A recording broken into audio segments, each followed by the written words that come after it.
Welcome to my channel Radhika భక్తి మాలిక channel. గ్రంథపఠనం అనే ఎపిసోడ్లో ఆత్మ అత్యద్భుతం అష్టావక్ర గీత నుండి ఆత్మ అత్యద్భుతం అనే అధ్యాయం నుండి 20వ శ్లోకము. శరీరం స్వర్గ నరకౌ బంధ మోక్షౌ భయం తదా కల్పనా మాత్రమే వైతత్ కిం మే కార్యం చిదాత్మనః. శరీరం స్వర్గ నరకౌ బంధ మోక్షౌ భయం తదా కల్పనా మాత్రమే వైతత్ కిం మే కార్యం చిదాత్మనః. దీని అర్థం, పదాల అర్థము. ఏతత్ అంటే ఈ, శరీరమును, స్వర్గ నరకి అంటే స్వర్గ నరకములను, బంధమోక్షం అంటే బంధమోక్షములను, తదా అంటే ఆ ప్రకారమే, భయం అంటే భయమును, కల్పన అంటే మాత్రమేవ కల్పన మాత్రమై ఉన్నది, చిదాత్మనః అంటే చిస్వరూపుడరగు, మే అంటే నాకు, ఏతేన అంటే దీనితో, కిం అంటే ఏమి, కార్యం అంటే కార్యము. అర్థము, శరీరము, స్వర్గ నరక భావనలు, బంధమోక్షాలు, భయము ఇవన్నీ కేవలం కల్పనలే, ఊహలే. వీటన్నింటి వల్ల నాకు ప్రయోజనం ఏమిటి? వీటన్నింటికీ ఆధారమైన చైతన్యమే నేను.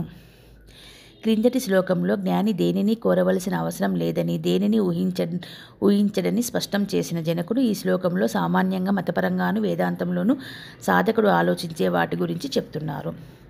మనం నిజంగా ఉన్నాయనుకుంటున్న స్థూల సూక్ష్మ కారణ శరీరాలు కూడా మన ఊహాశక్తి జనితాలే.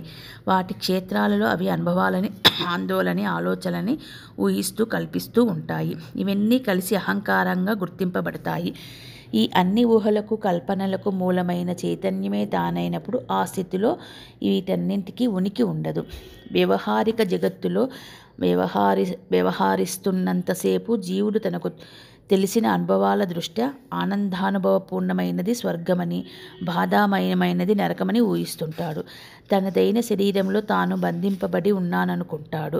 తను చూసే మనస్సునే తానుగా భావిస్తూ కష్టసుఖాలను అనుభవిస్తూ వాటిని వదిలించుకోవాలనో సంపాదించాలనో తాపత్రయపడుతూ ఇంకా అనేక ఊహ కల్పనలను చేస్తూనే ఉంటాడు.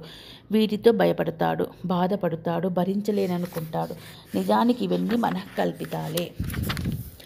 ఈ సర్వకల్పనలకు మూలమైన చైతన్యమే తానని తెలిసినప్పుడు వాటి గురించి ఎందుకు ఆలోచిస్తాడు? స్వప్న జగత్తంతా నా మనసులో కల్పింపబడిందని తెలిసేక ఏ విధంగా నేను దాని గురించి ఆలోచించడం మానేస్తానో అదే విధంగా చైతన్యమే నేనని తెలుసుకొని ఈ చైతన్యంలో మిథ్యగా కనబడే శరీరాన్ని, ప్రపంచాన్ని పూర్తిగా విస్మరిస్తాను.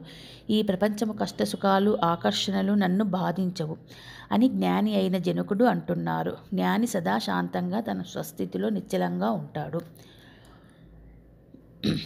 చైతన్యమే నేనని తెలుసుకొని ఈ చైతన్యంలో మిథ్యగా కనపడే శరీరాన్ని, ప్రపంచాన్ని పూర్తిగా విస్మరిస్తాను. ఈ ప్రపంచపు కష్టసుఖాలు, ఆకర్షణలు నన్ను బాధించవు అని జ్ఞాని అయిన జనకుడు అంటున్నాడు. జ్ఞాని సదా శాంతంగా తన స్వస్థితిలో నిశ్చలంగా ఉంటాడు. హరి ఓం తత్సత్.